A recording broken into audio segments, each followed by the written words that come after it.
All right, so are you ready for a deep dive? It's a case that'll leave you thinking. It's like, wow, I didn't realize that people could be like that. We're going deep into the story of Thomas Richard Bunday. So he was an Air Force sergeant, but also a serial killer. And he terrorized Fairbanks, Alaska, back in the late 70s and early 80s. Yeah, what's so interesting about Bunday is like the contrast you see. You know, he was a totally normal guy on the surface, serving his country, but then at the same time, he was capable of these horrible acts of violence, like you said, really unbelievable. So today we're going to try and figure that out. We're using excerpts from his Wikipedia page and going through his life, his crimes, and the mystery of his death. Yeah, it really is like a puzzle where you're missing some pieces. Right. Because we know he confessed to his crimes, Yeah. but then he died before actually going to trial. And it might have been suicide. Yeah. So that leaves us with a lot of questions. Exactly. And it's those questions that make this deep dive so interesting. So let's start at the beginning and try to understand how this guy became a serial killer. Thomas Bunday was born in Nashville, Tennessee in 1948. And his childhood, well, it was anything but normal. Yeah, it sounds crazy, like something you'd read in a book. So his dad was a World War II vet who struggled with mental health. Yeah. And was abusive towards Bunday and his mother. You have to wonder how that affects a kid. For sure. The effects of childhood trauma can last a lifetime. They can really change how someone develops emotionally and psychologically. In Bunday's case, think about it. Growing up with constant fear and uncertainty, never knowing when something bad was going to happen, it makes you feel insecure. Like the world is dangerous and unpredictable. That's terrible. And then it gets even worse. Yeah. When Bunday was only 15, his father died. But instead of grieving, he ran away from home. He even refused to go to his dad's funeral. That tells you something about their relationship. It sounds like there was a lot of resentment there, maybe even some relief that his father was gone. It's sad. And makes you wonder if all of that contributed to what he did later. Yeah, like one thing leads to another. Yeah. Shaping how he saw the world. But then here's the thing. Bunday was actually described as a good student, someone with a lot of friends. It's hard to imagine that those two things can exist together. Yeah, that's where it gets complicated. It could be a classic example of what we call compartmentalization. It's how people separate different thoughts and emotions, sometimes even whole parts of their personality. So maybe even back then, Bunday was hiding those dark parts of himself, those negative feelings, so that he could seem normal, like he was living a double life even as a teenager. It's definitely possible. And that might have helped him in some ways, you know, to do well in school and have friends. But it probably stopped him from dealing with the trauma he had inside. Right, and as we'll see, that trauma didn't just disappear. It seems like it came out in a much darker way later on. So after high school, Bunday joins the Air Force, kind of following in his dad's footsteps in a way. It was 1967, and eventually he became a technical sergeant. He even served in Southeast Asia during the Vietnam War era. That's a big deal because that probably exposed him to even more trauma. Serving in the military, especially during war, can have a huge psychological impact, even for people who didn't have a rough childhood like Bunday. Yeah, I can only imagine. The constant danger, losing friends, the whole morality of war.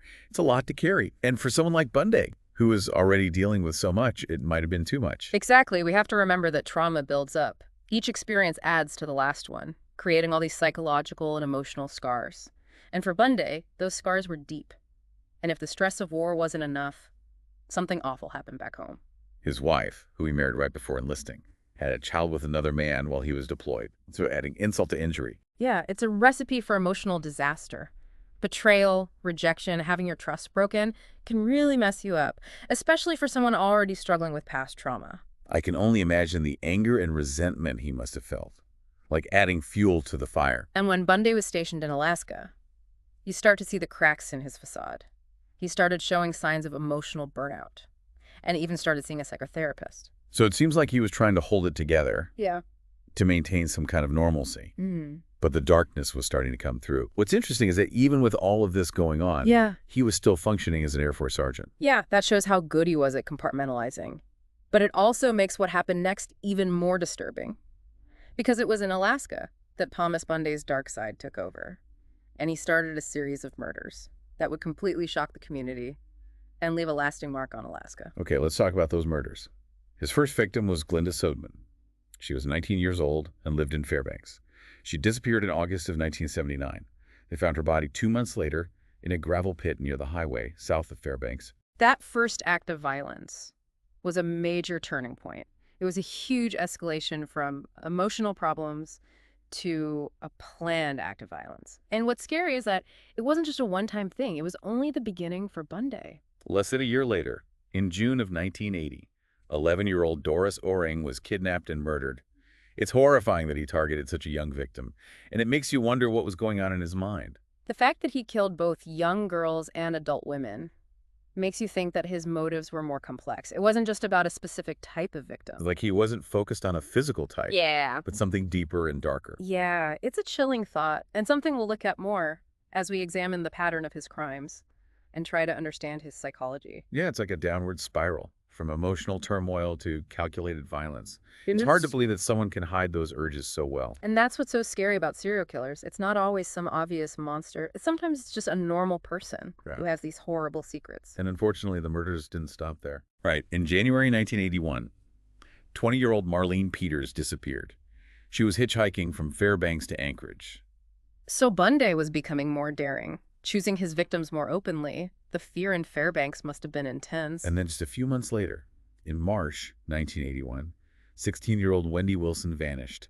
She was on her way to see her boyfriend. Eventually, they found the bodies of Marlene and Wendy, along with the body of 18-year-old Lori King, who disappeared in May of 1981. 5 young women, their lives taken. And it's heartbreaking to think that there might have been others. During that same time, the body of another young woman was found, Cassandra Goodwin. Bunday denied killing her. But it's possible there are more victims we don't know about. Yeah, that's a haunting thought, and not uncommon in these cases. The fact that he specifically denied killing Cassandra, even while confessing to the other murders, is really interesting. Was he trying to control the situation? To hold on to some power? Or maybe he was so detached from reality that he couldn't even admit to that one. It's also psychologically complicated. But luckily, the police were starting to put the pieces together. They realized they had a serial killer on their hands. And they focused their investigation on Eielson Air Force Base.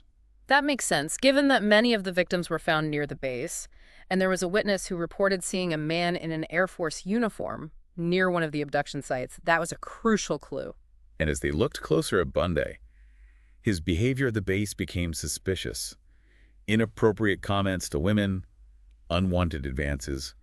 These details started to paint a disturbing picture. Yeah, it's often those small overlooked details that break a case open. The mask starts to slip, and you see the darkness underneath. So here's another twist. In 1981, Bunday is transferred to Texas. You'd think that would be the end of it.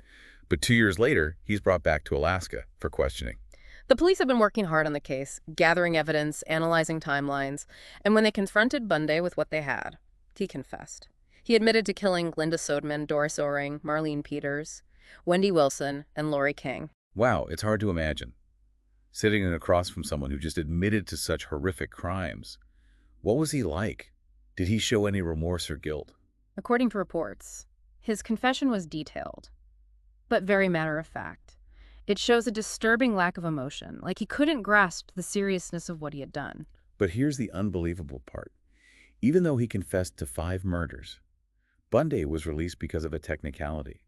There was no warrant for his arrest when he confessed. It's shocking. It shows how complicated and sometimes frustrating the legal system can be. It makes you wonder what would have happened if he hadn't been released. Would he have gone to trial? Would justice have been served? But fate had other plans. Just 8 days after he was released, Bunday died in a motorcycle crash. He drove straight into oncoming traffic, and the authorities ruled it a suicide. Maybe it was his final act of control.